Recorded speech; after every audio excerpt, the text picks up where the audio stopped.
Good morning, geeks and gamers. I hope my microphone's on the right one. Let me see. Ryan, does it sound okay? What? All right, everything's been jacked up this morning. Your first word was like really weird, but I think Jesus it's good. Christ. I think it's good. Fuck StreamYards. Anyway, good morning, everybody. We should really find an alternative, Jeremy. I think we should try to look we for should find an alternative. And then when we do that, then our fucking channel gets hit with a strike, and then we spend all day figuring out, well, it wasn't the test stream. It was a damn video from 4 years ago got us demonetized, but it worked out in the end. But anyway, we're here. We're live. I wasn't even supposed to be here today, but I am here today because I had to see all of you wonderful, lovely people in the chat and be with the most positive man on the internet, Ryan Kennel from RK Outpost. What's up, Ryan? Yeah, everyone's like, why are you always so negative? Bad things just happen to me, okay? Like, it's nothing that I have done. It fucking happens. So, Jeremy, we experienced that once again on Saturday, that I ended up with like the worst luck somehow, some way. But these things just continue to happen to me through no fault of my own. I mean, we might as well tell them what happened, Ryan. We might as well tell them what happened. I mean, we might as well. Yeah, so for you guys that don't know, we went to the TPUSA event that was in West Palm Beach. It was awesome. A lot of people there. We got to see Trump speak as well, Tucker Carlson.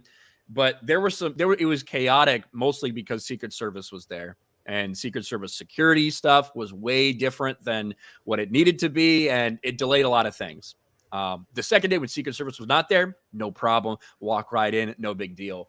But in addition to that, there was an issue with the fire marshal. They had an improper count of people. So if you, say, left the hall to go take a piss or get a drink or something, fire marshal wasn't letting anybody back in. So I walk out to go take a piss while somebody was talking. I don't even remember who. I couldn't get back in for like 2 fucking hours, just standing out there. Jeremy, Suresh, and they're having a good time, listening to Tucker Carlson. I'm out there just getting hammered at the bar and watching Tucker on TV because I can't get back in. Luckily, Suresh got me hooked up for Trump. So that was good. Yep, it's Ryan. It's just it's part of the aura you put out there, Ryan. So that's really all it comes down to. I wasn't negative. Yeah, I was like texting Ryan. I'm like, hey, bro, where are you at? And he goes, they won't let anybody back in. And I'm like, what? Yeah. So overall, we were at the Turning Point Action Conference. Look, we appreciate it. It was fun. I enjoyed for the most part, but there were some definite challenges along the way. Most of it dealing with security getting into the event because President Trump was there. And it was a challenge. It was a challenge, but we happy to be there and got to meet some really cool people. And yeah, the security really bogged things down a lot. And I think that I don't know how they weren't really prepared for that, but overall, I love what Turning Point Action is doing. But yeah, I wish it would have went a little smoother from an operation standpoint, but hey, it is what it is, Yeah, yesterday, I literally parked my car and walked right in. There was none of the stuff that they had before there. It was just park your car, walk in. Yeah. So. And I saw several people asking about no kick stream. It's just, we can't get Kick connected to StreamYards. So when you run StreamYards, you can set up custom servers. That's how we are able to run Rumble. But for some reason, Kick will not connect. The only way we can run Kick when we do it through StreamYards is to run it basically through OBS. Someone has to screen capture it. And I just got everything updated here in my Pensacola setup, so I didn't want to do that today. So sorry, no Kick stream today. But we are still on Kick. We love Kick. And we'll be on our game there with our gaming streams for sure. Tell them to get their shit fixed. I don't think it's Kick. I think it's StreamYards. I mean, StreamYards can stream to anywhere else that has a random stream key. I don't have a problem, but Kick streams to the new software we used. It has no problem on Streamlabs.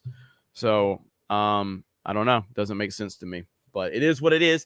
Thank you guys for being here. It's awesome to see everyone in the chat. We got a bunch of gifted memberships already. We got a 50 Abaru for 5 gifted memberships. Thank you. Brock, our boy Brock, showing up with 10 gifted memberships. Brock came by my house or by my stream yesterday. Left some love. Shout out Brock. Brock's awesome. Linko Kenobi for 50 Hey guys, what's up? I'm glad you guys had a great time over there. I wish I knew sooner. I probably would have gone. Hollywood is on lockdown. Hopefully they'll wake up and start entertaining people again. Trump 2024, MAGA 199. Thank you, Link. Appreciate you, buddy. Well for $2 says, well, with the beard of shamed Grace Randolph. Sleazy says, tell Ryan to go to Matsuri and make money by streaming it. LOL. Also, I want to shill my stuff. Sleazy Society. Sleazy Society. There you go. Thunderstrike says, can Snow Brown and the 7 fentanyl addicts from Portland even hit 400 million? This will lose more than Black Mermaid. Yeah, I mean the Little Mermaid is a loss. There's no doubt about that. The media doesn't want to tell you that, but it is. Sound of Freedom is an overwhelming success. We're going to talk about that in a bit. And some people are already celebrating the demise of Dead Reckoning Part 1, which will be a mistake in the long run. It will certainly be a mistake for them to celebrate the demise of this movie. But I think we should go ahead and jump into that. So, yeah, I mean, there's some interesting stuff to talk about when it comes to Mission Impossible Dead Reckoning Part 1, which is a mouthful and is very tough to keep track of when you're trying to do a stream, and talk about all this shit. But obviously, super high expectations for this movie because of everything that happened with Top Gun Maverick last year, how popular Tom Cruise is right now, saving Hollywood, according to Steven Spielberg. So a lot of high expectations for Dead Reckoning Part 1. And there's some positives and there's a couple small disappointments when you do look at the box office, because when you look at domestically, it was projected to have a $90 to $100 million 5-day opening and over $60 million for the traditional 3-day. It fell a little bit short of those. So actually behind Fallout in terms of the 3-day, but did set a record for 5-day weekend, beating Mission Impossible 2 way back in the day. But when you look at the global box office, the international box office, there's a lot of positives. And this is, as we've talked about time and time again, some people don't fucking understand and they don't understand the different franchises. Mission Impossible as a franchise is very, very international heavy. It's always been that way. When you look at, let's just look at the last 4. Ghost Protocol, $200 million domestic, almost $500 million international. Rogue Nation, $200 million domestic, almost $500 million international. Mission Impossible Fallout, 220 domestic, around 550 international. It's always skewed that way. It doesn't have massive domestic returns. But even with that being said, considering this is a movie that does have to make $900 million. It needs to do a lot better than we saw from Mission Impossible Fallout just to break even. So there's rights to be concerned about it. Like, we should be looking at this and looking very closely, because if it doesn't get to 900 million, you are potentially looking at a loss for Tom Cruise and Mission Impossible. But to say it's flopping or something like that, that's not true. It's doing very well, significantly better than we saw from Mission Impossible Fallout's global opening. 156 million global opening for that movie, 235 million for Dead Reckoning.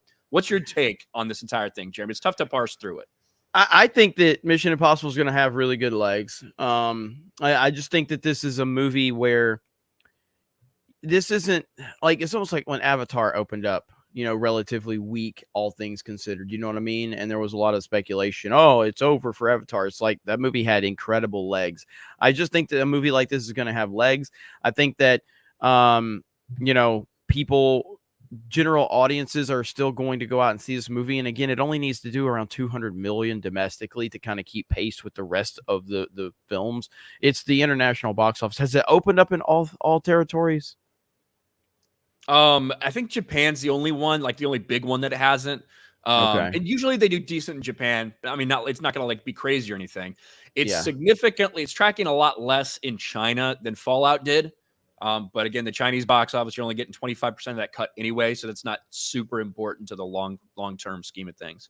Yeah, and I also do think, as much as I think she's a complete nutcase when it comes to her Sound of Freedom coverage, I saw Grace Randolph talking about it, Sound of Freedom has definitely kind of cut into this movie a little bit. No, I 100% believe that. Like, I think people with the excitement of Sound of Freedom, I think that's really cut into it. And then you got Oppenheimer coming next week, which I think Oppenheimer might be overshadowing Mission Impossible in some people's eyes. Not from a standpoint of just like obviously, I think Mission Impossible will end up making more money than Oppenheimer, and I think Barbie will make more money than Oppenheimer. But Oppenheimer is going to be a really big movie for a certain segment of people. It just will. And so there's just a ton of competition right now. But ultimately, in terms of the film itself, we've seen the film. Mission Impossible 7. It's fantastic. It's awesome. And I feel like this international is going to push this movie. Will it make the 900? You said it needs to make 900 million to break even. Yeah, the budget's $290 million. So Remember, I don't think, this is a movie that got delayed significantly, and they were pretty much the first ones to start up with the COVID protocols. So that ended up it ballooned the cost of this movie because they were trying to be the first ones to kind of get it done. So when you do look at it, it's in the same realm as something like Dial of Destiny, honestly. Yeah. Now, obviously, this movie opened over 100 million more than Dial of Destiny did, but and it's going to have much better legs. But still, there's a lot to look at when it comes to this. It's a weird opening, right? So $56 million 3-day is the Friday, Saturday, Sunday number. If it were a normal opening, say like Fallout, you would also get Thursday previews counted into that 3-day weekend, which would have pushed it over what Fallout did by a little bit, by a hair. So you do have to look at that. But you talked about Avatar and Avatar's, opening and what people were looking at. There was two things with Avatar. One was it opened to like $135 million domestically, somewhere around there. But also you knew that the Christmas holiday was coming up the following week. Yeah. And it didn't have near the competition that something like this has. Yeah. So there's a lot of different ways to look at it. Take a look at Top Gun Maverick and what Top Gun Maverick did. Its global opening for Top Gun Maverick was just over $250 million. Or sorry, 248. But it had a massive domestic number, like $130 million opening domestically.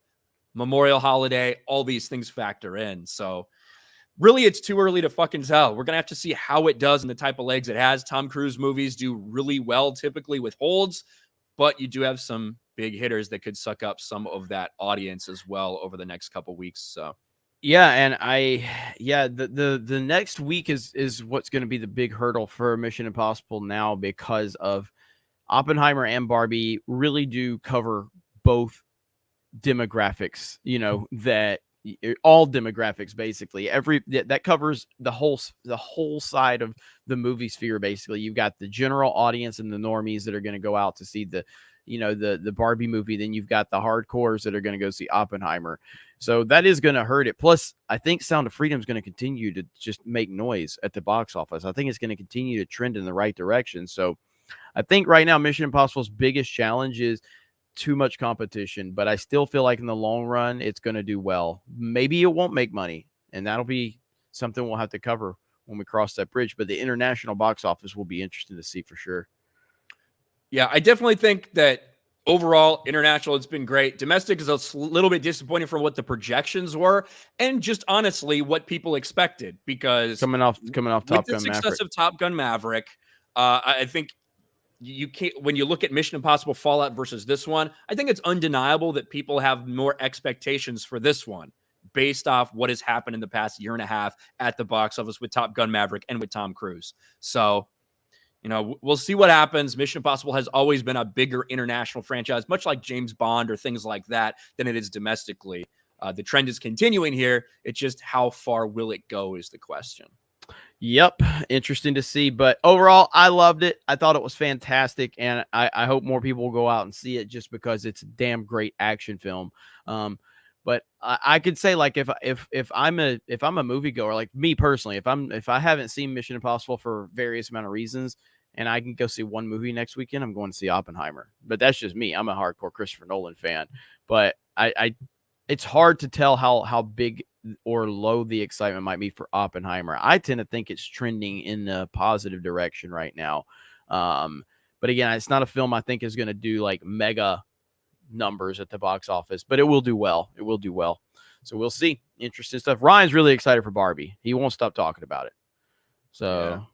I mean, I would rather watch Barbie than Dial of Destiny again. Yeah. To be honest. There you go. Let's see. Let me pull up these super chats over here. TJ for $10. I feel your pain, Ryan. I have the same kind of shit luck myself. It definitely sucks. Well, I'm sorry. Well for $2 says well. Hey, thank you. Let's see. Pepe Payne for 2. Hope y'all see why I mentioned supporting Disney so much.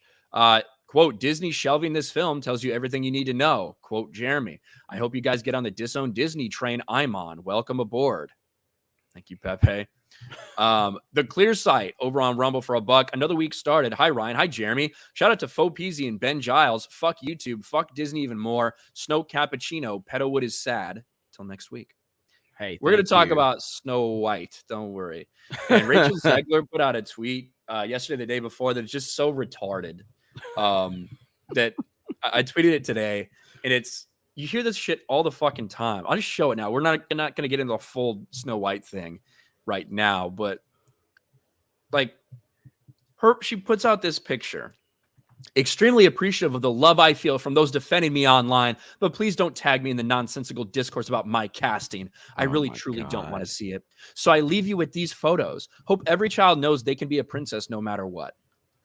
So this is Rachel Zegler as a child, dressed up as Snow White, dressed up as, I don't know, another random princess. And then this is her dressed up as Belle, maybe visiting Disney or something. Like, here's the thing. This fucking tweet completely destroys your entire argument for race swapping. It annihilates it. In the same way that Halle Bailey come out and said, I was obsessed with The Little Mermaid when I was a little girl. That I would go in the pool and pretend I was Little Mermaid. Spoiler alert, you didn't need to have the character look like you to be able to be a fan or identify with them or see yourself in them or any of this shit. You don't. That's what I tweet out. Ironically, showing pictures of herself identifying with characters that don't look like her actually destroys the entire argument for race swaps in modern remakes. Yep. Like they're owning themselves. They don't even fucking understand. God, they don't get it. And like people in Hollywood are so detached from reality, and they always make our point for us every single time. So yes, you need representation in order to get people interested. And now you being a person that's not a white, person that's benefited from your white privilege, showing that, hey, I was actually interested in this property the whole damn time from a child, destroying your entire argument. How many times have we seen this? It's so funny.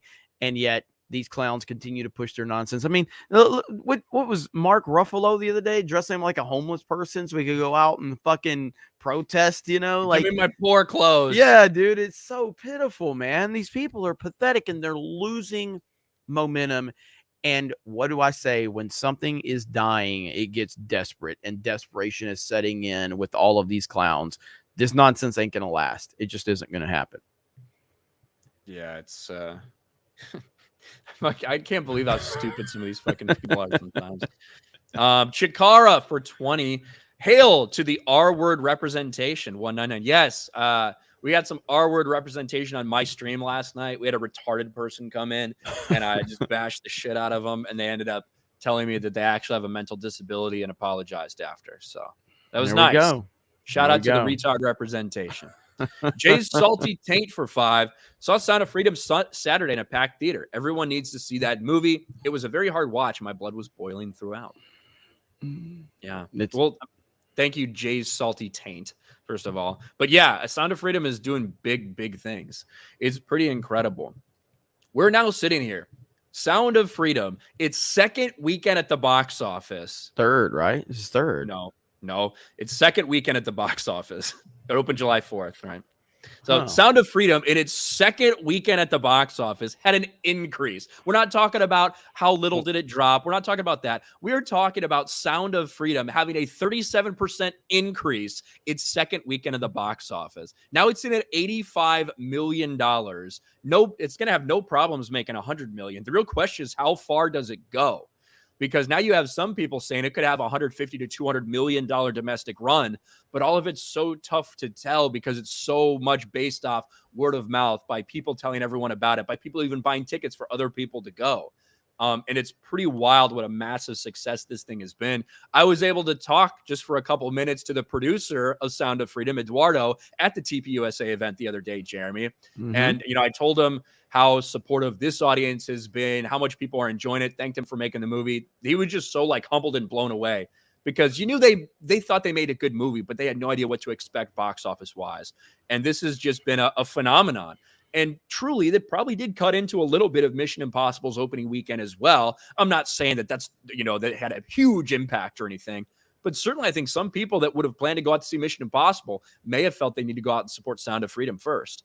Agreed. And yeah, I mean, we shout out to all of you, the 199 out there. We were able to donate $1,500 to the Pay It Forward program, sending 100 more people to get tickets to go see this movie. That's awesome. We've seen a lot of support for this movie, and it's really, really awesome.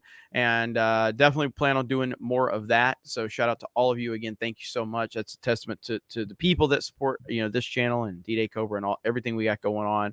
100 people, $1,500, and I'm very inspired by the movie. I want to continue to support it, and right now this movie is not slowing down at all. It is picking up major momentum. It's up to what, $85 million now, 83, 85 million, something like that. 85 million. We'll see what the finalized numbers are when they come out in half an hour or something like that. Yeah. So it's trending in the right direction, and I know people now are like, oh, it could maybe hit 100 million. I think it's 100 million's that's a guaranteed point. That's coming this week at some point. Who knows how high this movie could go? When you get this many people behind something, like something special is happening with this movie.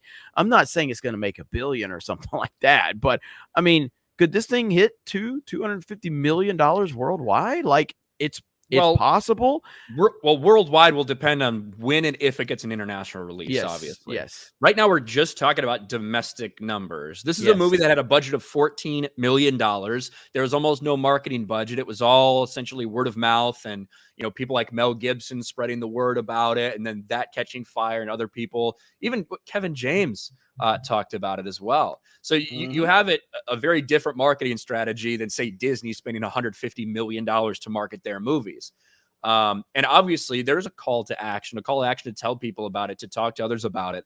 And I think it's definitely worked for them. And just all the credit to them. It was not only what the movie's about in terms of child trafficking and the horror surrounding it, but the journey they had to go through to even get it released. After 20th Century Fox had agreed to distribute, then Disney buys it, but Disney didn't want to distribute. So that entire thing took them a very, very long time just to get it in front of anybody. And now it's a massive success. It is. And, we'll see what continues to happen with it. And it's just, man, it feels good to have a movie out there that, I mean, is really exposing the weirdos out there. If you actively are against Sound of Freedom, there's concerns for sure. And I'm not saying that you're automatically a P word if you're against it, but you definitely are someone that should be looked at, probably, because did you see the Bloomberg article yesterday, Ryan? I know you had to see that one. So for what? Sorry. The Bloomberg article that was written by the pedo sympathizer. You didn't see that one? Oh yeah, I saw that. Yeah, like holy shit, man. I mean, this guy, like, back in 2017, so a guy wrote an article basically slamming Sound of Freedom for Bloomberg, and then I think it was Andy No that I saw put a highlight on it, and someone else tagged me in something, but apparently this guy back in 2017 basically was like, what terminology did he use to describe the pedo? I can't remember what he said, but basically, like, he was like, we're a marginalized group of people. People that are attracted to minors or marginalized stigma around them. And it's like, wow, holy shit, man. Yeah, there is an effort to add an M or a P, depending on what they want to do, to LGBTQ, right?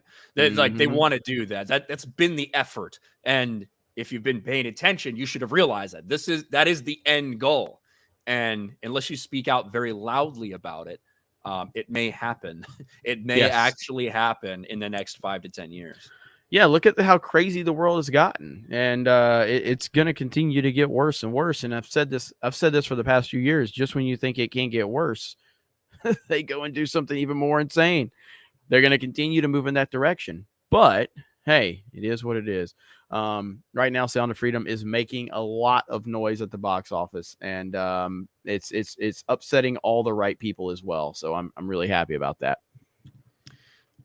Lord of the Ree on Rumble for $2. Hail G&G, hail the 199, and all hail the Snake Pit. Your friendly neighborhood anarchist here with your weekly reminder that the state is a multinational corporation with a monopoly on force. Thank you, Lord of the Ree. Let's see. Lord of the Ree for another 2 says, oh, and Dick Masterson is a bitch made F slur, and Bud Light makes you gay. Have a great day, everyone. Taking a sip of water for my fellow working men. Stay cool out there, y'all. Hey, thank you, Lord of the Ree. I think we had another big $50, $50 super chat from Disco Cobra. Thank you, Disco Cobra. Mission Impossible is one of my all-time favorite action movies. Even though people hate on part 2, I love the early 2000s over the top sequences. Plus, they got Limp Bizkit to do the main theme, which I always thought was awesome. MI2 love. MI2 is a very contentious. I haven't seen it forever. I saw it one time when I saw it in theaters, and that's it. And I hated it, but I want to go back and rewatch all of them. I don't hate the movie as a movie. I was talking about this the other day. It's like if that movie was just called fucking Tom Cruise badass and a biracial chick, right? Like that I would be like, this is fucking cool. But following up on Mission Impossible, it's a totally different feel than Mission Impossible was. The first Mission Impossible very much is a tense, thrilling spy movie, whereas this one is like a generic 2000s fucking over the top action franchise. And I think that MI3 is the one that kind of melded those two together, right? It's like, hey, we need some of this, we also need some of this, and this is the franchise going forward. So with all the slow motion John Woo shit, some of the ridiculous car and motorcycle sequences. Yeah. Yep. But I don't hate the movie it's a standalone movie. I just didn't like it as a follow-up to Mission Impossible. Lady Shane says, I would love to be green again. I can pay for membership next month. And then a bunch of hand emojis waving. Maybe you'll get that gifted membership. We'll see. We've had quite a few gifted memberships already on this stream. So they're random. So, so you can't it's not like people can specifically just point out who they want to give it to, which I think is probably a good method. I don't know how Kick and Rumble are, if you can specifically gift it. I don't think Rumble has gifting yet, if I'm not mistaken. So, but I don't know. It might be on the way at some point. There's a lot of stuff in the works at Rumble. So who knows? Mm-hmm. Who knows? I would imagine at some point in time, we'll see something like that. Yeah, SBZ says, don't forget to enable gifted memberships. Correct. Some people don't have that enabled. So it's true. Where am I? Bruce, our man Bruce, member for 4 months. Jeremy, 12 hours left to back HasLab's G.I. Joe Dragonfly. Yes, I will be backing it. That campaign has been insane, and I'm so happy. G.I. Joe it's wild, man. It's crushing it. If they would just do G.I. Joe the right way, I think G.I. Joe, I'm not saying it will be $1 billion franchise. I think G.I. Joe can make a lot of freaking money, though, if they would make a movie that honors G.I. Joe. Look at all the campaigns they've done with HasLab and Hasbro. And people just go crazy over this G.I. Joe stuff. With the sense of patriotic films that people want to support at this point in time, you could do so much with G.I. Joe, just getting back to the basics, a real American hero. Get the casting right. Don't put any identity politics bullshit into it. Make it a dumb, fun action movie with G.I. Joe versus Cobra. It will crush it. Sadly, that ain't going to happen, I don't think. Yeah, something tells me that it won't exactly come out on screen. Good God. I've been telling Jeremy for a while, next, whatever they do next is going to have him wishing for Channing Tatum Duke. I mean, I've already kind of at that point after the Snake Eyes movie. I never experienced that whole thing with retroactively loving the prequels after the sequel trilogy, because I've always loved the prequels, but there's a lot of people after the sequels, it's just man, I appreciate the prequels so much more. And I'm I didn't really ever get to that point, but that did happen to me with G.I. Joe. Never been the biggest fan of the live action movies until Snake Eyes came out. And then I'm Jesus Christ, give me Channing Tatum's Duke right now. Holy crap. Because Snake Eyes is probably one of the worst films I've ever seen in my life. Jesus Christ, what a bad movie. But yeah, so but mainly it's not even Channing Tatum's Duke. I still hate Channing Tatum's Duke. I think he's terrible. But it's about Ray Park's Snake Eyes and Storm Shadow in those movies. And yeah, they did such a bad job with that Snake Eyes movie. Awful. I think that ended up making like 40 million worldwide, Ryan. The Snake Eyes. Really? Movie. Yeah. That's it? I think look it up. I had no interest in it. I think it made like $40 million. It was so bad. It was so bad. Check. I'm pretty sure that's what it was. I can't remember what the budget was for it. Maybe it was only domestic. Maybe it was only 40 million domestic. I can't remember. But that sounds a little more right. But oh my God, $34 million. Wait, did it come out during COVID? I don't think so. It came out in 2001. No. That's got to be the Nick Cage movie, Snake Eyes, that you're looking up. Look up Snake Eyes, G.I. Joe Origins, 2021, Henry Golden. Oh, I thought you said 2001. I thought you said 2001. If I did say, I meant 2021. Yeah. Okay, then that's it. Yes. So how much did it do? 34 million worldwide. Yeah, because it only made $6 million internationally, which is why I wonder if it was during COVID when this came out. Oh man, yeah. Now you got people roasting. You did say 2001. They're like since 199. Oh yeah. 2021. $34 million worldwide. Holy shit! So like, what a pathetic piece of shit this movie was, man. That's wild. Like, what did Rise of Cobra do? What did G.I. Joe Rise of Cobra do? Like, it wasn't huge. Do they have like... Jesus. What came out on this date? Old? This was during COVID because Black Widow came out. Okay. This was like, it came out like maybe a week or a couple weeks after Black Widow did. So yeah, who knows exactly what was going on? Yeah, it came out the third week of the Black Widow release. I don't fucking know. We are the 2001 of the 199. What? Rise of Cobra? Yeah, G.I. Joe Rise of Cobra. That was the first Bruce G.I. Willis, Joe. right? Well, Bruce was in the second one, I think. This one made $300 million worldwide. Yeah. The budget, unfortunately, was $175 million, so probably didn't make any money. It did have $90 million in Blu-ray sales, so maybe you got to break even with the Blu-rays. Yeah, it just is what it is, man. So, what was the second one called? Retaliation. Cam, man, if that guy's just gonna spend his whole time in the chat just railing you, like, I mean, at some point you can get rid of it. I mean, if that's all he's here for is just to just talk shit, my God, man, add to the conversation or something. Jesus Christ. All right, let's add to the conversation. I want to talk about Snow White. Yeah, we pull this up. This fucking ads playing. Joshua says, I watched Rise of Cobra just for fun as a G.I. Joe movie. It is a lot of dumb fun if you look at it from that perspective. I can see how you can enjoy G.I. Joe Rise of Cobra if you know nothing about G.I. Joe. I can see how you can enjoy that movie. I can't see how you can enjoy Snake Eyes in any scenario whatsoever. Like, there's literally no fucking scenario unless you're deaf, dumb, and blind, because you might enjoy it then because at least you know that, there's something going on that you can think about maybe. But outside of that, I don't know how you can enjoy the Snake Eyes movie. So, I never had any desire to watch that shit at all in any way, shape, or form. So I just was never even interested. I'm not a big G.I. Joe person in general. You know what I am a big fan of, though? Snow White and the Seven Dwarfs. I've always been a massive Snow White fan. I always really saw myself in the character.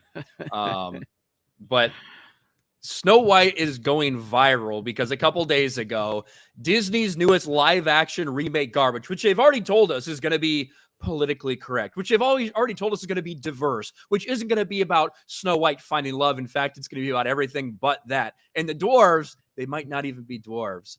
Then this fucking picture gets leaked from the set. Video from the set of Disney's newest trash fire. And Disney tried to lie about this, Jeremy. We talked all about it on Friday. We were speculating, is this real? Is it not? Because it wasn't Rachel Zegler. so it didn't look like it was real. It looked so bad, but at the same time, there's a big camera crew there, so it had to be something. Disney finally had to own up after trying to lie to everybody and say that it was fake and having left-wing news sources running with it's a fake picture. They finally had to tell us that, no, this is real and it is this bad. Disney's live-action Snow White under fire for replacing 7 dwarves with magical creatures of all sizes and genders and colors, apparently. Obviously, we saw the backlash to this. It went immediately viral. But then you had articles like this. Snow White set photos that spark conservative backlash are fake, Disney says. This is from the Daily Beast. Now, I had to take this from my video I made because that headline has changed over at the Daily Beast. Now it says, Snow White set pics stir anti-woke criticism. Disney initially claimed the pictures from the live-action set were fake, but later backtracked. Yeah, they did have to backtrack. They are real. Now, there is some clarification. They said that, hey, it has a stand-in for 2 of the actors, like Rachel Zegler and one of the other guys in the picture. But it's not an official set picture, guys. But yeah, it's from our set. We're doing photography. We're doing post photography on this. This is a real thing. How embarrassing for Disney. They even tried to lie about it and ended up getting called out.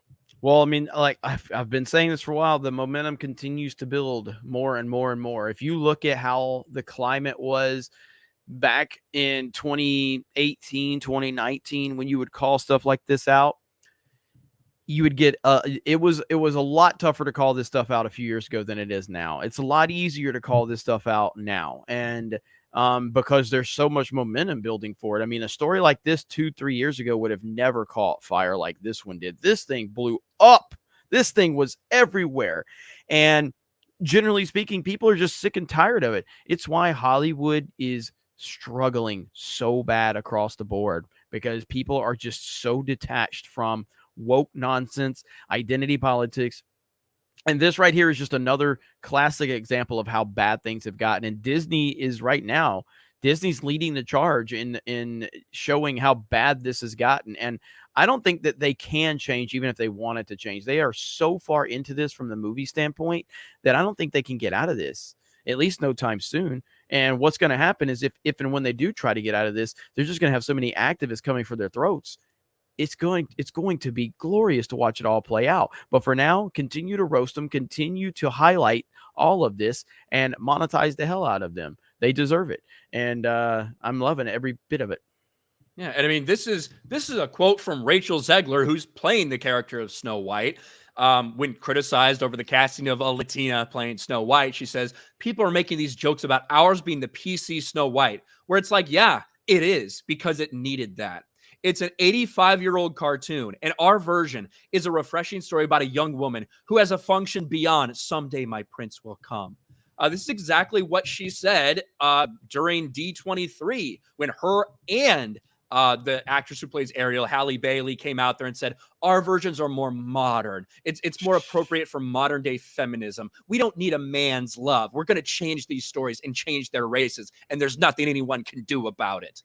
Well, I mean, what people can do about it is not fucking go, which is going to happen. Like, this is going to be a nightmarish disaster for them. This is going to be really bad. It really will be. And yeah, they deserve all the criticism in the world. They deserve all of the resistance from people, because you are hijacking something that has a following, because you know it has a following, because you know you can't build it from the ground up. It's something I've said 1,000 times, and I'll continue to say it because it's true. The reason they continue to hijack properties is because they don't want to have to work to earn to build those audiences, because they know that you can't build those audiences from the ground up, because the audience that they're looking for is not interested in supporting something from the beginning to build it up, because that takes time. They're looking for the easy route. This is the generation of looking for an easy way to capitalize off something that's pre-existing and already has a following or some name recognition or whatever. It's why they hijack Marvel. It's why they hijack DC. It's why they've hijacked Star Wars. And all of those things are pretty much irrelevant now. So they're moving on to all this other stuff, and they're going to make all that stuff irrelevant too. It's just how it goes. Same song and dance every single time. And eventually there won't be anything left except for all the new stuff that is being created, stuff like the Rippaverse. And that's what's going to be left. And they ain't never going to touch that shit. So that's where we are with it. I mean, the most interesting part of this entire thing No, I certainly, I'm not going to sit out there and say Rachel Zegler's ugly or anything like that. Man, casting Gal Gadot as the queen, though, it's going to be tough to convince you that anybody is fairer than Gal Gadot. All right. That's going to be a tough thing for them to accomplish, but we'll see what happens. We'll see. We'll see. Let's go back to some of these super chats. Thank you guys for being here. Like 2,700. Go ahead. Bunch of gifted memberships, and I saw Lady Shane got one. So there we go. That's awesome. So shout out to you guys, Bashy, Arthur Brown. We have 37 new members. So hell yes. Thank you guys so much. Doc 32 for 20. I like maps. It's best to hold them on the wall with 45 ACP push pins. Hey, that's an interesting solution. It would probably work if you're trying to put maps on the wall.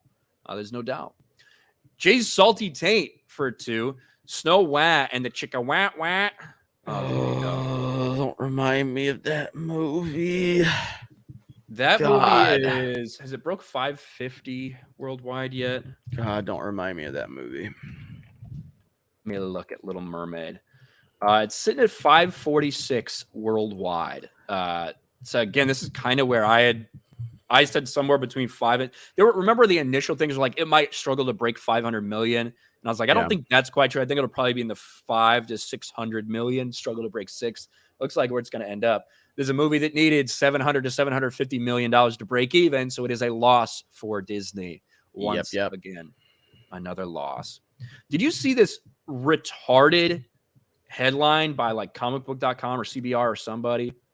Which one? Like, they put a lot of them out. So about Indiana Jones. I mean, no, I don't think so.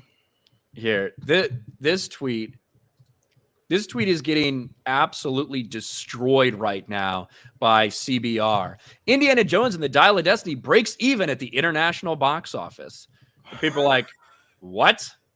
Because this thing just cracked $300 million. It has a $300 million production budget, an estimated $100 to $150 million marketing budget. So they have about $450 million wrapped up in this thing. And it broke even at the box office. Whoever wrote this, the fucking retard, Jeremy Dick that wrote this, you should be fired immediately. Indiana Jones 5 breaks even at the box office. After an underwhelming start, Indiana Jones has now broken even with its budget. Well, Indiana Jones didn't quite live up to studio expectations. The film is not a total bomb, as it is now officially broken even on its exorbitant budget. If you are too fucking retarded to understand that the theaters get a cut of this too, that not all the box office money goes right back in the pocket of Disney, you should not be right. Even on a trash piece of shit like CBR, you shouldn't be writing there. Like, holy fuck. This is pathetic. This is a movie that needs to probably hit about $900 million to break even with all they have invested, plus the cut that the box office gets. To put it in perspective, the theaters get to keep around 55%, sometimes a little more, of domestic box office results. They get to keep about 40 to 43% of what they get from international box office. This is just a straight up lie. Just because it may have past $300 million, it is not broken even in any way, shape, or form. Well, this is, again, another example of why the mainstream has lost all credibility whatsoever. They lie to you. Like, we all love Mission Impossible. What did we just get done saying? Hey, Mission Impossible struggling. It may not, if they don't pick up the pace, then it may end up losing money. That's just a fact. Ain't nothing we could do to spin that. And then why would you? Like, it's just, we're just telling you what's happening. The mainstream is so obsessed with licking the boot of Disney and corporate media that they will do anything they can to spin a narrative. And luckily, they are not the relevant ones anymore. And that's why they hate us, because there's so many people out there. Independent media continues to take over, and people out there are telling you what's going on. Because back in the day, this is all we had was these kind of more mainstream corporate outlets that were just lie about everything going on. And that time is over now. Independent content creation, independent media is taken over, and places like CBR, they can't lie anymore. And with Elon Musk buying Twitter now, I would think that's probably going to be subjected to community notes at some point, if someone submits it. It's just a lie. It's just 100% a lie. You know what I mean? So Community notes is pretty funny. I mean, I still wish, I still worry it could be used It's for the really wrong just a things. mass thing, right? So if enough people dogpile on something, Yes. even if they're not factually correct, you can get a community note, which Yes. I would say I would say overall it's a net positive though, I because agree. I would Net say positive, but 95% of the time, maybe even more, it ends up being accurate. The fact check ends up being accurate. The community note ends up being accurate. right. So I overall, do it's a want, good thing. yeah, it's a good thing as long as someone like Elon Musk is running Twitter. You know what I mean? But it's essentially just another. It's a fancy version of like a fact checker. You know what I mean? Like how many times we've seen that on Facebook? You know what I mean? But it is funny seeing like the White House and Joe Biden getting fucking community noted for his lies. That's pretty damn funny when we see that going on. But yeah, I guess we'll see. We'll see what happens. But overall, Dial of Destiny is not broke even, and it's not going to break even. It's going to end up being one of the biggest losses in the history of Disney, if not the biggest loss in the history of Disney. And there's a lot of outlets that are reporting just that, because that is a fact. It is going to be a massive loss, arguably the biggest. Is it going to compete with John Carter? Could it be the biggest loss ever at the box office for Disney? Are we still It in should that? be. It should be, especially when we get whatever the actual fucking budget is. Because it's, for instance, Doctor Strange, right? Doctor Strange, Multiverse of Madness, was reported as a $200 million budget. Well, we recently found out they actually spent $350 million making it. And then they got about a $50 million tax credit from the UK, which puts its overall budget, like that they spent on production, just under $300 million. So I assume we're going to have a very similar thing happen with Indiana Jones and the Dial of Destiny. And even if it's as they say, you're still looking at something that you've got about $450 million invested in, potentially more, but let's say $450 million. It doesn't look like they're going to break 400 million at the box office. But even if they get to 450 million, you're getting out about half of that back. You're getting about $200 million back of that, which still leaves it at a $250 million loss. These are like the best case scenario, which would be reportedly a more of a loss than John Carter. But that obviously came out a long time ago, so who knows? Yeah. And John Carter was actually good. So John Carter was a good movie. I don't know if you ever saw it. I like it. I would have loved to see more of it. Marketing was just awful for it, and calling it John Carter just was a bad move. Just like John Carter, and I think John Carter of Mars is what the initial name was, which isn't much better, but it's at least a little better. At least it gives you some What's type the of book series title called? So I do not know. Because the book series is not like, it's like Son of Mars. It's something boring. Let's John see. Carter book series. John Carter of Mars series. John Carter of Mars. Princess of Mars? Yeah, Princess of Mars. Is it Princess or Princess? Princess. Okay. So like there's different books, right? The Princess of Mars, the Gods of Mars, something like that. But I don't know what the book series as a whole. Like I think the first one is called The Princess of Mars. But it's not like a super exciting or super compelling fucking title to begin with. Yeah. John Carter of Mars, I think is it would have been a little better than John Carter, though. At least it would have given you some type of the general audience as to what the like, oh, okay, this is like a sci-fi movie, you know? I don't know. Yeah. I like the trailers. I thought it looked cool. Like John Wick is a cool name. It's not an average, you know, but like John Carter is just your basic name. John Wick, though, you're like, okay, and then you add Keanu to the equation, and you know, like Taylor Kitsch. I think Taylor Kitsch is a really good actor, and I like him a lot. His star was kind of on the rise when John Carter came out, but he didn't have any star power at that point in time. You know what I mean? To complement a movie named John Carter. So, got almost 3,000 people here on YouTube. We have 500-600 people on Rumble. Thank you guys for being here. Again, we're normally on Kick as well, but we're having problems getting the Kick to connect to our streaming software. But we will be live tonight for Mario Kart, so don't worry, on all of these channels. So we appreciate you guys being here. What do we got, Ryan? Burrito Man Mr. member for 3 months. Thank you. Sophie for 6. Watched Mission Impossible yesterday. So good. Loved Grace. Finally, awesome female character. So happy. Over the last several years, Mission Impossible franchise had a lot of really good female characters. Mm-hmm. The Jock Itch member for 3 months. This morning, I had a sandwich made with baguette bread. I am sure Melanie would be proud. There you go. Pepe Paint on Rumble for 2. Black, white, brown, yellow are colors, not races. Change my mind. Appreciation, not appropriation. Thank you. Chef Nick Nero, we are winning. Look at Ripa, EVS, and their success. Left isn't keep up. Shot out to Jay, man. YouTube not the same without him. He's family. 199.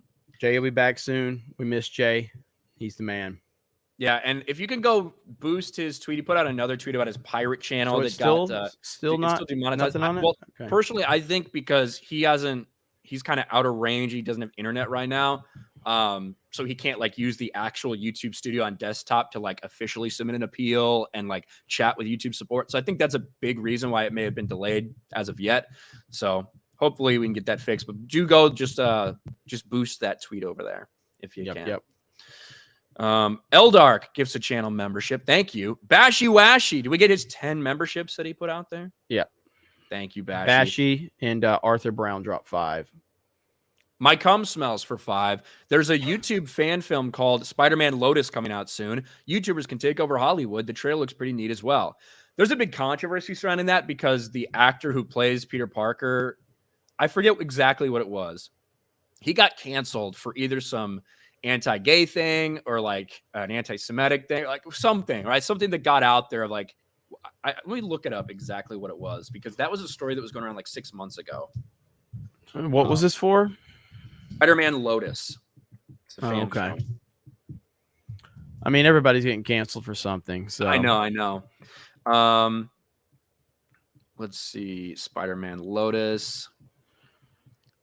Let me read some stuff and I'll see if I can find it. Let's see. I am Warwolf for 5. Any comment on EBS repeatedly calling anime and manga fans pedos? Somebody needs to put him in the ringer for doing the same thing in the mainstream media.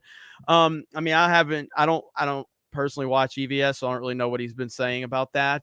But obviously that's a big problem with like just overall like people dismissing video games.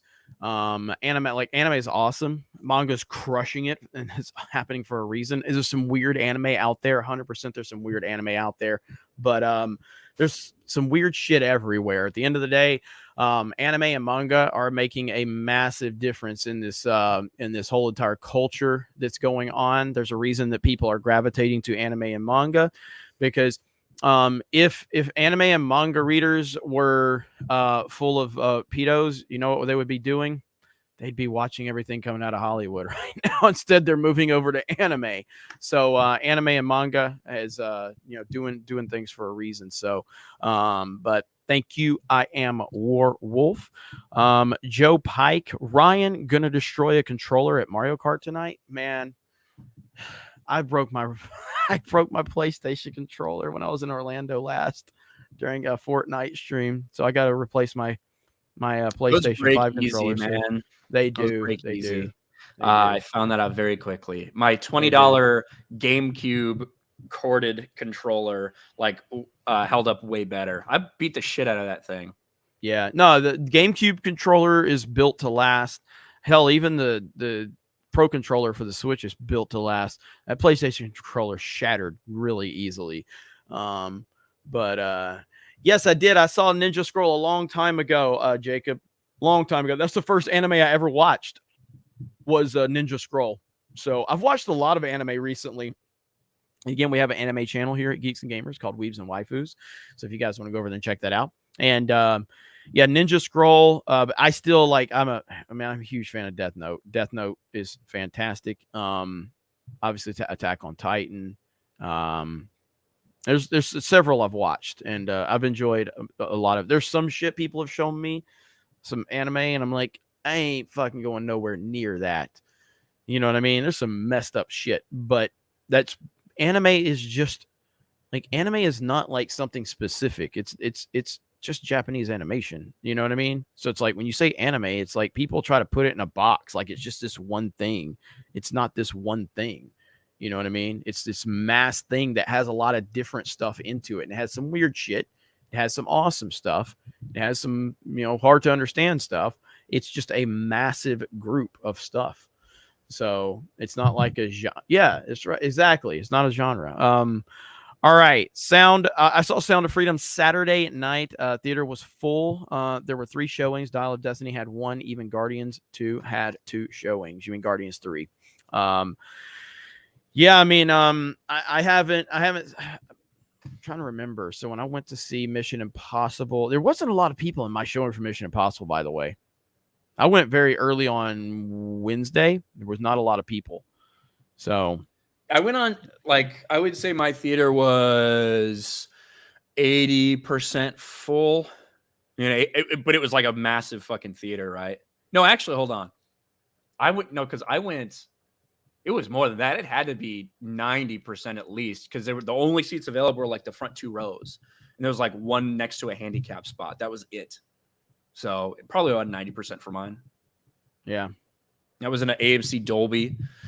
So I looked it up. So the Spider-Man Lotus, the actor who's like 22 now, he got in trouble for racist and homophobic things he said in Instagram DMs when he was like a teenager. And like he had to get his big apology. People came after him. They tried to cancel him hard, but they're still going forward with the project. So it looks cool. If you have a chance, go watch Spider-Man Lotus trailers on YouTube. It looks sick. I'll have to check that out. I haven't seen it. I got distracted on the whole anime manga thing. But yeah, at the end of the day, look, people are always sending super chats trying to start, drama between creators and all that. I just because a super chat says someone said something, I'm not taking that to the bank. I'm just talking about the overall, because I've talked about a lot of the people in the sphere of the conservative side going after like video games and stuff like that. But I don't care what other creators say or whatever in terms of that, unless it's like something specific you want to point me to or whatever. I can comment on that, but a super chat doesn't prove anybody said anything, and context is important as well. So I say a lot of shit. People can go in a comment section and super chat and go, "Hey, did you hear Jeremy from Geeks Gamers said X, Y, and Z?" And without any context, it sounds terrible. So I'm not getting into all that creator and creator drama bullshit. A lot of people thrive off that. I don't. Lee Cranmer, welcome to the 199. Bashy with another 10 gifted memberships, maybe. I don't know if we saw those 2, but thank you. There was 2 showed up there, but they didn't show up on the. I don't know. Okay, but anyway, thank you, Bashy. We love Bashy either way. So King of Diet Coke for 5. Sound of Freedom distribution was crowdfunded. Investors going to make bank. Hail Rob Bart 199. Rob Bart made me some money last night, so shout out Rob Bart. WYFT for Canadian 199 with a thumbs up. Thank you. SBZ for 2. Jeremy, are you excited for Last of Us 2 Remastered? Yes, I can't wait. It's my most anticipated game that I'm never going to play, buy, or talk about. So, Jeremiah Hembry for 2. Seen Sound of Freedom. Good. Roger Rubio for 2. Appreciate all you guys do. Thanks for speaking the truth. Hey, you're welcome. Callum for 5. I'm going to wait for the actress for Brown Snow and the 7 Tokens to blame whites. Again, she's an activist. Yeah, she's a massive activist. So, a feline named Vijay for 5.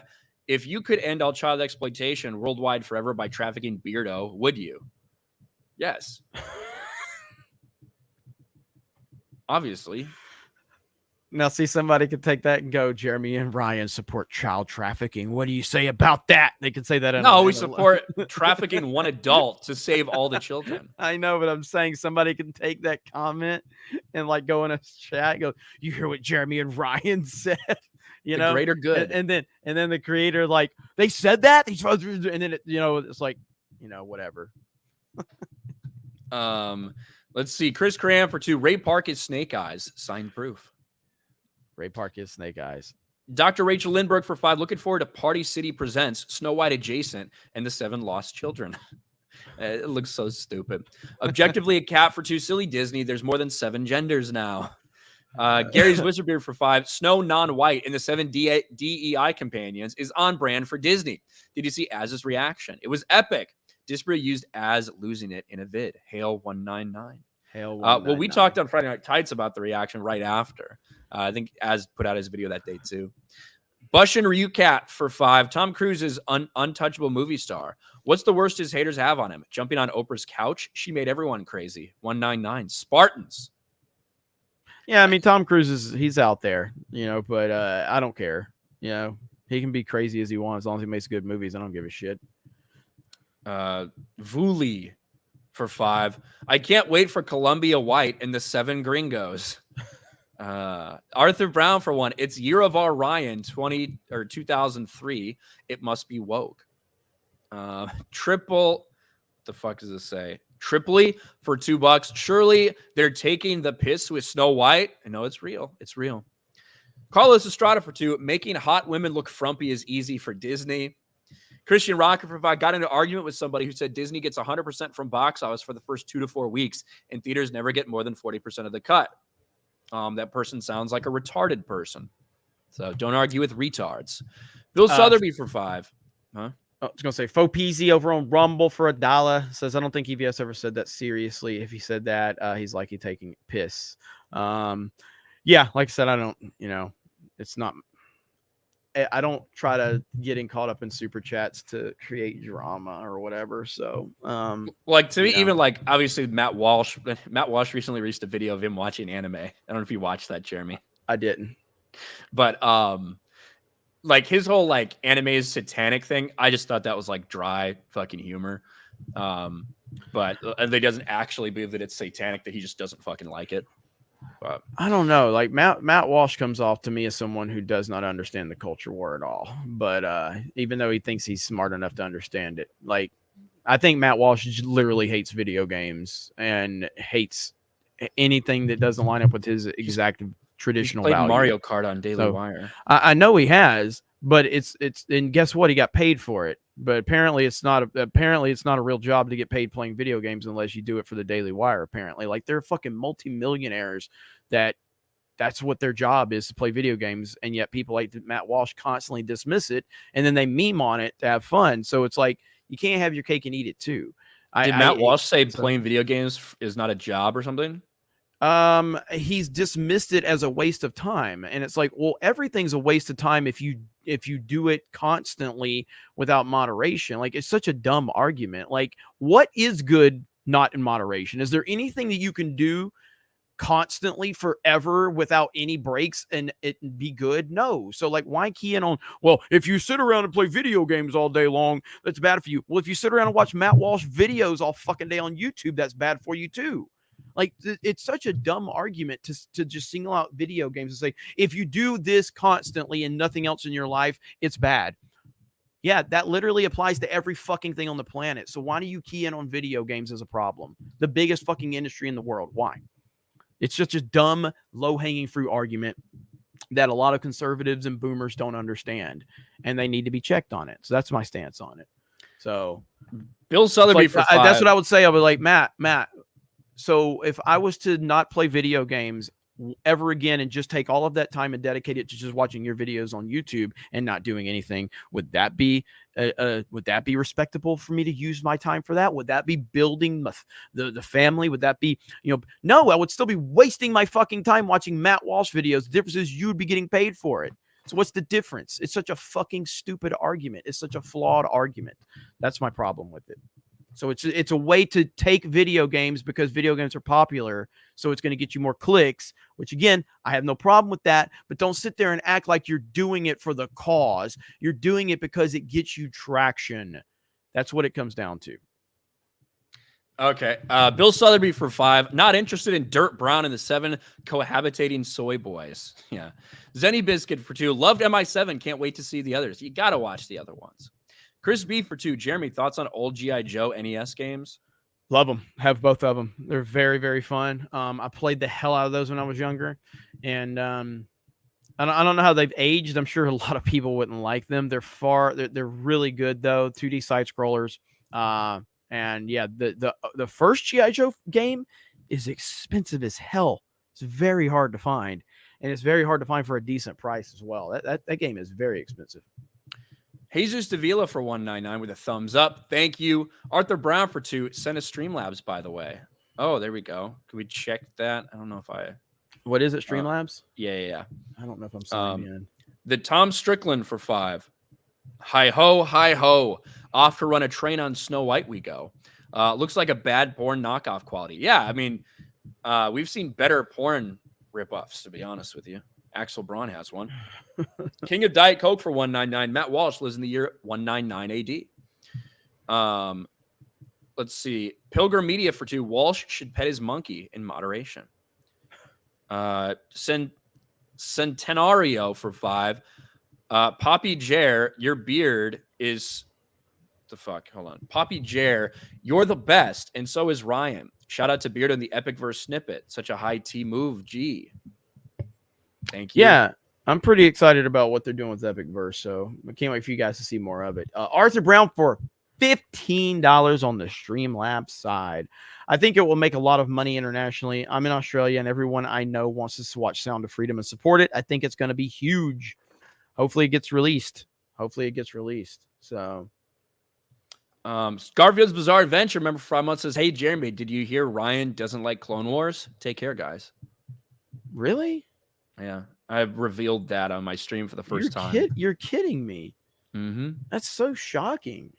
I figured you'd be all about the Clone Wars. I may have to rethink Ryan being here. Now, I mean, it's not like I knew that the moment I met him. And I think we talked about that first. Yeah, like literally the first time I met you. The decision for me to because I heard how smart and articulate he was on literally like a wide range of topics. You know, the first time I met him, like, this motherfucker knows everything. He knows everything. But he specifically, he voiced very much his love for BVS and his hatred for Clone Wars to me the day we met. And I was like, yeah, I want this guy on the team. So and then people are always like, Jeremy's so triggered when Ryan goes off on. It's like, okay, I'm so triggered. What? Tomok for $20. If Nintendo and Sega start pushing out some more of their IPs as movies, do you think Shining Force and Fire Emblem would work, or would they be a series? I don't think those games have the following to justify it. I mean, once you start opening that door, it's hard. Like, Fire Emblem could be a really cool movie, but like Fire Emblem is fucking huge. Like, yes, if you could do like an animated, not a live action thing, an animated Fire Emblem series on like a streaming platform or something, like, I think that'd be cool. Is there one? I'm surprised there isn't one. Is there not one? What's that? Like somebody said that Fire Emblem had an anime. Yeah, so, that's what I would short-lived do. anime. Yeah. That's what if I was going to do a Fire Emblem thing, that's 100% what I would do. I mean, I do think we are at the point where we could, like, the video game movie boom is about to happen now, and it'll be interesting to see how that goes, because it can quickly implode. It can quickly go belly up. I mean, look how bad DC's been, and they have the most prominent characters in the history of comic books. Marvel, to their credit, and obviously they suck now, but what they did with the Marvel Cinematic Universe is rare and special. It really is. Now we're going to have to see. I think Nintendo's going to do a really good job. But again, I think Nintendo's going to have to get better than, like, I think the Mario movie was good. I enjoyed it. It was very much specific to video game fans and Mario fans. And clearly it's a huge fan base. But the next Mario movie is going to have a little more substance in it, I think, to actually, track. And if you're going to build this universe, there's reportedly a Zelda film that's in the works, a Luigi's Mansion that's in the works. I think those are really good ideas and a good direction to move in. From there, sky's the limit, man. There's a lot of opportunity out there. So, Disco Cobra for 20. Hey guys, Hey guys, so are you guys ever going to do Halo or Gears of War streams? I know you love Fortnite, but it'd be nice to change it up a bit. I would like to try and get in some lobbies with y'all someday. I know Rolo's played some Gears over on his Locked and Loaded Latinos channel. And yeah, Gears is something that, like, this Wednesday, because we have been running Battlefront. We ran Mario Kart because of the new maps. We've been trying to play some Battlefront, but I don't think I can do it this Wednesday because I'm going to be out of town. But yeah, the Wednesday stream is kind of reserved for us to hopefully change it up a little bit. I have never played Gears of War online. I've played through the first 3 Gears of War campaigns, and I fucking love Gears of War. I don't know what I'm getting into with the online multiplayer. I'm probably going to get annihilated on that, but I'm game. And obviously Halo is something we played in the past. So, but I'll probably get destroyed in Gears Online. So Mike Hill for $10. Jeremy, don't forget to pick up your G.I. Joe poster at your P.O. box. I'm going to my P.O. box as soon as this ends. There you go. Ryan Guy, member for a month. Shart Brown in the 7 diversity hires. Thank you.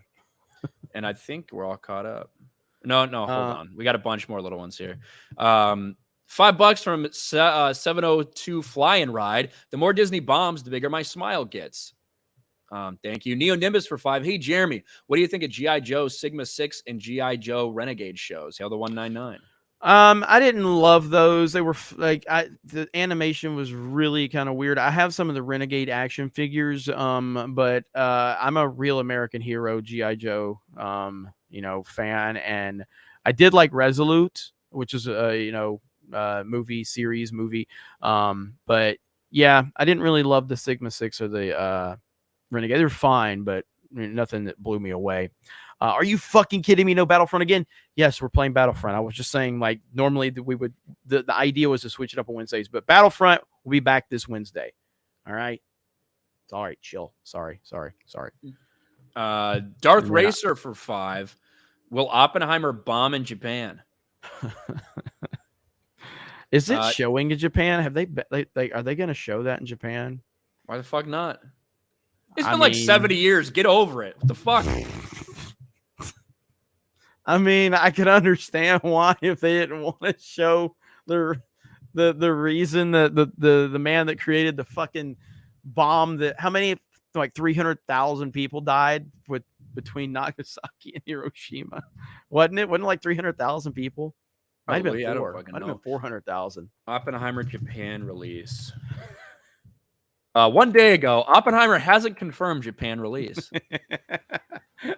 But they haven't said that they're not doing it or anything. Ronan the Crusader says 260. There had to be more than 216,000 that died. It had to be like 150,000 each. And I think Nagasaki was even more. I think more people died in Nagasaki than Hiroshima. I think. Let's see. Total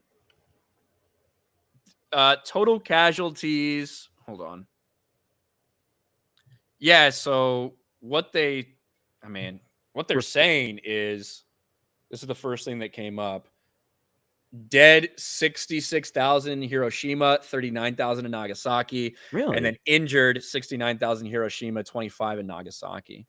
Really? I thought it was more than that. Yeah, so they're because they were keying in, they specifically were keying in on heavily populated areas. So I thought it was in the hundreds of thousands each location.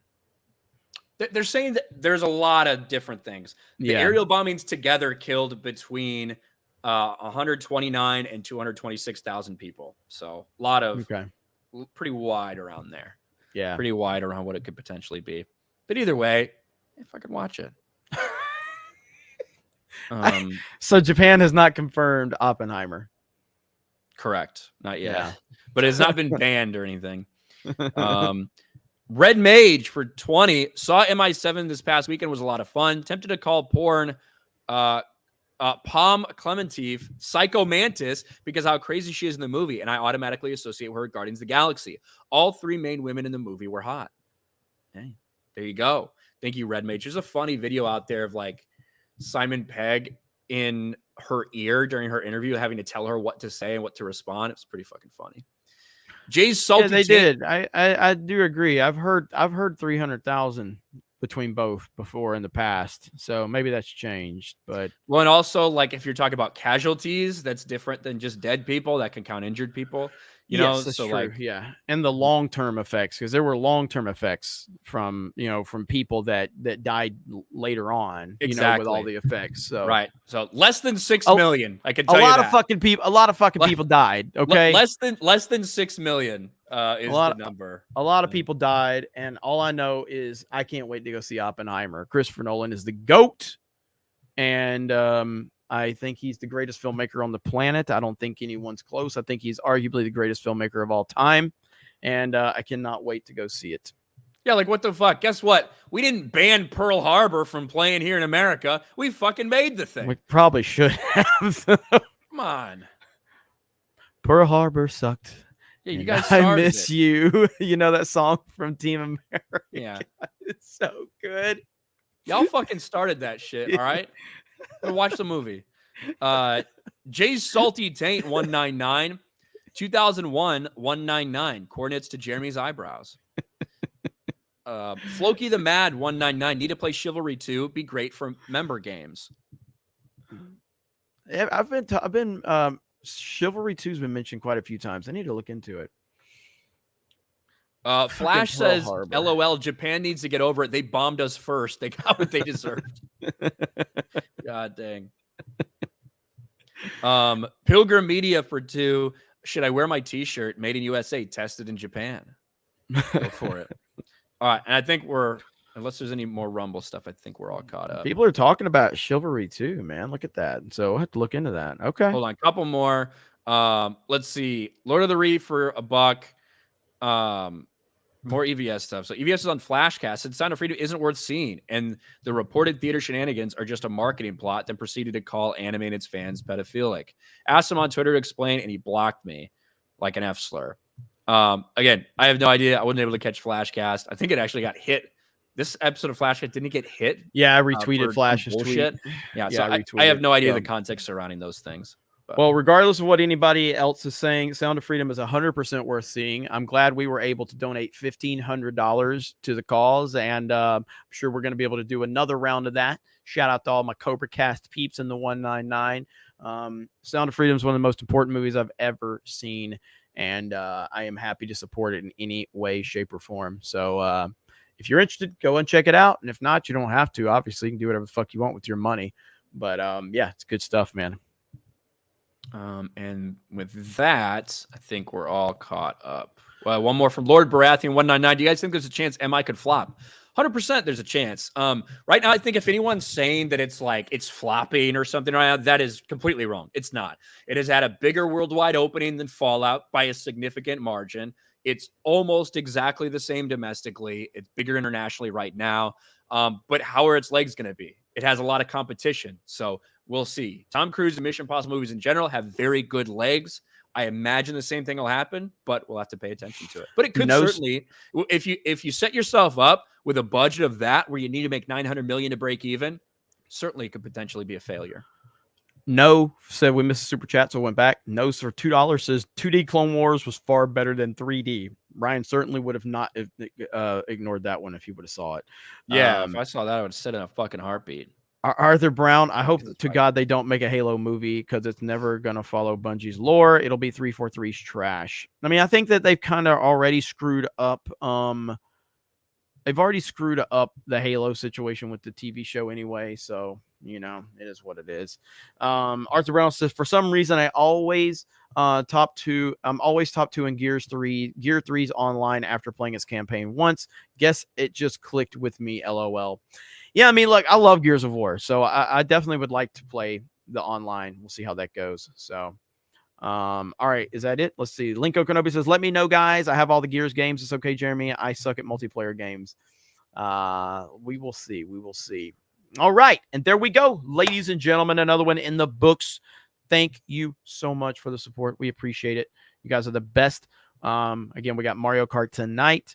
And that's going to be a lot of fun. Thank you for all the love on Rumble as well. Huge crowd over there on Rumble. And we'll see you tonight. Go retweet Flash's tweet about getting Flashcast hit. I retweeted it, so you can go to my timeline if it's easier for you to find. It's one of the last tweets I've sent. Go give him a signal boost. Give Jay a signal boost on his issue with YouTube as well. Power is in the people. So the more people that are out there, and again, don't call Team YouTube fucking assholes, or just tag them and say, hey, please look into this. Please look into this. That's all you got to do. That's the only thing you got to do. Short, sweet, and to the point. Tag Team YouTube. Hey, can you look into this? Shout out to Yellow Flash. Shout out to Drunk 3PO. So, all right, Ryan, is that it? Spirian for 199 with a foam finger. Thank you. And we're good. All right. Thank you, guys. Have a great day, and we will talk to all of you later. Bye, everyone.